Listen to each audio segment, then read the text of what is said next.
trapiko. Pero ang parakili naman daw naka-uniforme.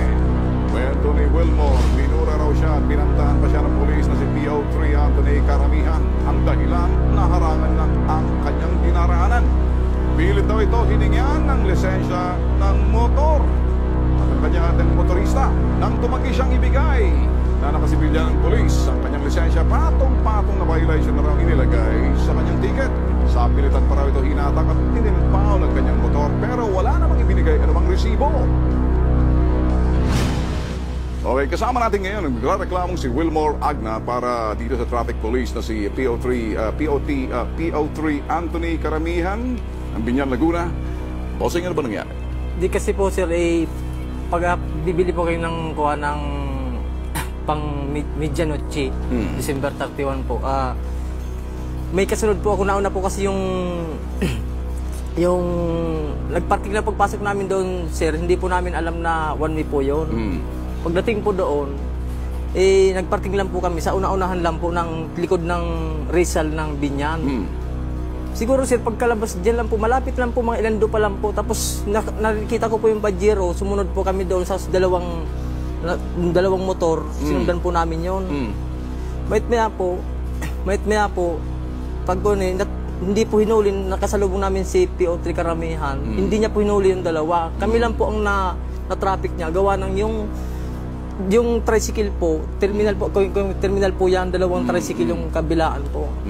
Yung nakausli po yung likod ng tricycle, na-traffic po siya. Ngayon, nakasalubong namin si PO3 Karamihan. Ayun po, pinagduduro po kami at minura kami. Bakit Pinabalik daw? kami. Bakit? Sir, Bakit daw? Pinabalik po kami, sir. Nung babalik na kami, minura na nga po kami, sir. Okay. Tapos, pag babalik na kami, bumaba siya, hinihingi na yung lisensya. Okay. Ay, kailan po sa akin po, sabi ko, sir, bakit po ibibigay ko sa iyo yung lisensya? Hindi po kayo naka-uniforme. Hindi mo ba ako nakikilala? Pulis to ho. Naka-uniforme siya? Hindi po siya naka-uniforme. Anong Pulis suit daw niya? po yung suit ng jacket, tapos naka-shirt po siya. Short? Opo. Tapos naka-jacket ng pulis? Yung jacket na pulis po. Aha. Okay, mabuti. Paano kung nakasuot siya ng yung pang-army? Army rin siya? Army, malamang sir. Okay. Okay, sa linya natin ngayon, si PO3 Anthony Karamihan, ng narareklamo pulis sa Biñan, Laguna. Magandang tanghali, magandang hapon sa iyo, PO3 Anthony Karamihan. Yes, sir. Okay. Magandang hapon din po. Magandang hapon din sa iyo, Anthony, PO3, ano? Ano itong sumbong sa atin, bossing, na ano ba itong ginawa mo, nagreklamo to sa iyo na ikay naka-short pagkatapos naka-jacket ng nakalagay lang pulis? And the thing, binigyan nyo raw ng ticket, hindi kayo naka-uniforme, tapos inassign nyo ba sa ibang traffic enforcer o sa kasamahan nyo?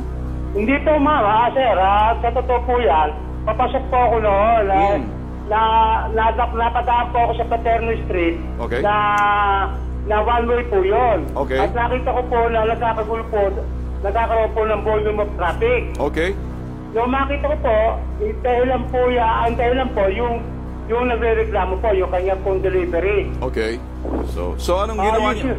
So sa makatuwid, sir, nung nakita niyo, nagta-traffic doon, nakita niyo yung delivery truck niya o ano man yun, anong ginawa niyo? Binigyan niyo ng ticket? Hindi, sir. Sinita ko po. Sabi ko, one way po yan. Okay. So... Ngayon, nung babalik po siya, sinigawan po ako niyan. Ba't ka galit? Sinigawan ka? Oo, sabi ko sa akin, bakit puro ako galit? Okay. So anong sinabi niyo?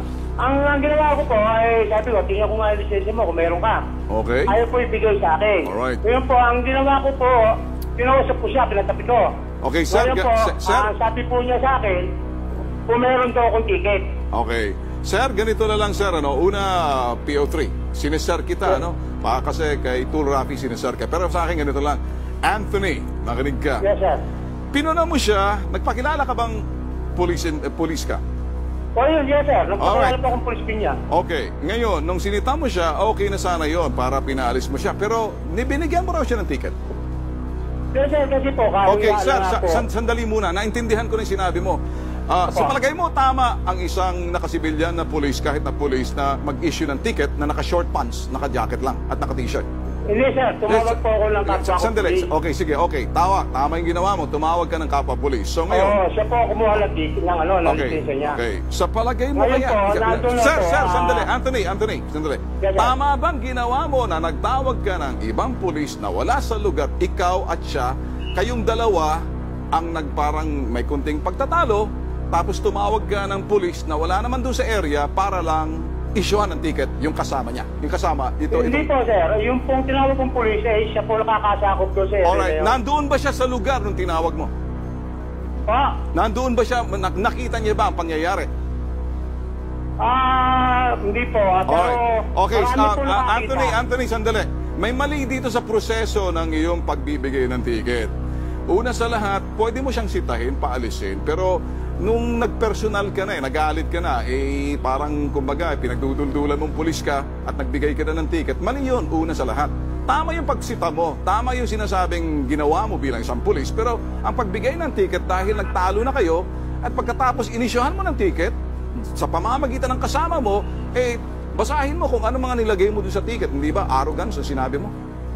Meron pong arrogance. O meron kaya pong nga, instruction. ngayon, anong ibig sabihin ng arrogance? Wala namang nakakakita, kundi dalawa lang kayo. Mabuti sana Hindi kung po, sir. naka-uniforme ka. Marami po nakakakita. Hindi, sandali. Kay ikaw at yung nagrereklamo, ang gusto ko lang idikdik sa kokote mo, mali yung proseso ng pag-i-issue ng ticket dahil nakasibilyan ka. Tama ang pagsita Ayun mo. po, ayun po. Okay? Ito, Okay may po. sabihin ka? Sasabihin ako, nasaan na yung motor PO3? Nandun po sa PCP3, sir. Bakit? Pinasunod ko po yung nung Sir. pinag ko Sir. 2011 po. Ang arrogance, hindi naman po kailangan i-impound yung motorsiklo, yung sasakyan ha. Niloloko mo itong tao eh. Ang magandang Hindi gawin po, mo, sir, hindi po. sir, Kasi makinig ka muna. 2011 po. Makinig ka muna. Bago ko tawagan ng hepe mo, ikaw na muna magkusa, i-release mo yung motor na yan dahil yan po ay panghanap buhay ng tao. Yun. Wala akong karapatan. Buti sana, alam mo ba yung batas kung paano, bakit kailangan i-impound ng sasakyan? Walang plaka o ano. May plaka naman ho, sir, yung motor eh. Ha? Hindi naman illegal ang biyahe. Sir, pakawalan mo na yung motor. Ako na mismo, bago magka-letse-letse at magka-hetot ang buhay mo. Nako, ay. Anthony! Pwede ba? Sige po, sir. Kasi po, Anthony! Yun lang kung gusto namin malaman. Sasamahan namin itong tao mamaya, i-release mo na yan. Gusto namin pagdating, bago kami makarating dyan, nasa labas na yung tricycle. Pwede ba? Anthony? Sige po. Alam ko Okay. sa inyo. Pero, sir, Anthony! Ganito na Opo. lang. Alam ko mangangatuwiran ka. Alam mo kung nakikinig sa atin si Acting Chief PNP, si General Spina. Makinig ka. Ayaw niya mga ganang klaseng style na pulis na madali ho para sa amin. Sabihin niyan, baka naman matanggal ka sa pwesto, 2015. Ito na may para sa kabutihan mo. Maawa ka sa sarili mo, i-release mo na lang. Ha? Sige po. Alright, dahil... Sa inyo po yung tao. Yun. Huwag mong gagalawin yung tao. Baka mamaya katusan mo, babalikan kita, papatayin kita ng camera. Ako naman nakakatos sa'yo. Kayo kausap po, idol po ko. Ay, sabi ko sa'yo, mabait to eh. Sabi ko na. Ikaw. Na medyo naliligaw lang kanina. Lagaw, Mariusip ko. Mabait Lagi po ako pala. nanonood sa inyo. Sige. Okay. No Sige, problem. okay na, Kung okay. ganun boss, Sige. Pati sa yung gulong, sir. Oh. Iplat lahat ng gulong. Yung gulong, pahinginan mo. I-vulcanize mo, ha? Okay? Okay? Okay po, sige po. Ayan, okay. Hindi na namin pwedeng kausapin yung hepe mo dahil Sige. usapang matinuto sa T3, naniniwala kami sa iyo kapag kami niloko mo, may kapalit to. Hindi ka namin sasantuhin, pero dahil mabait ka, sabi ko kay Sir Tulero, sabi ko mabait to eh. Sige po, idol. Okay, sige, ganun din. Ito, sir, Okay, ito, sir, concept ng mga ticket mo ito, sir. sige, okay na. Ayusin na yan. okay. Kasama yan. Kasama yan. Areglohin yan. Yun. Areglohin mo na pati ticket ha, Anthony Karamihan. Ha? Wala na. Mabait to. Yes, sir. Sige, sasamahan ka namin kasi baka may kutusan ka nga. Okay? Papasamahan ka ng tao namin. Sige po, salamat po.